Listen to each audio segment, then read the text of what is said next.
ఖమ్మం జిల్లా తిరుమలాయపాలెంలో స్వస్థ నారి స్వశక్తి పరివార అభియాన్ కార్యక్రమం జరిగింది. స్థానిక ప్రభుత్వ ఆసుపత్రిలో నిర్వహించిన ఈ కార్యక్రమాన్ని మంత్రి పొంగులేటి ప్రారంభించారు.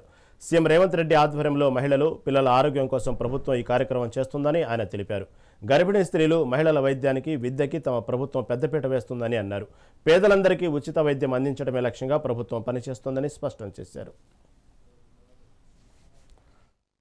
ఏదైతే ఇప్పటిదాకా ఆడబిడ్డలకి ఎక్కడ ఇబ్బంది, బాధ, కష్టమో తెలియకుండా ఉండే విధంగా ఉన్న దాంట్లో ఈ రాష్ట్ర ప్రభుత్వం ఆదుకుంటుందో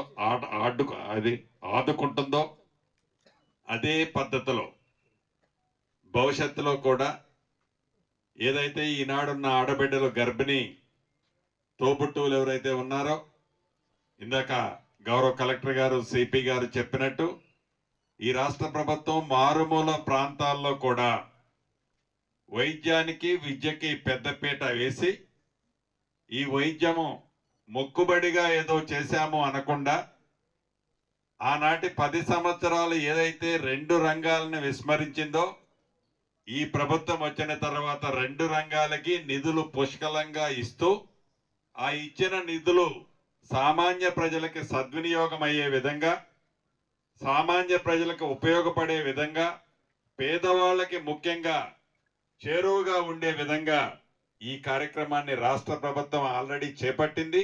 ఆ దిశలోనే పయనిస్తుంది.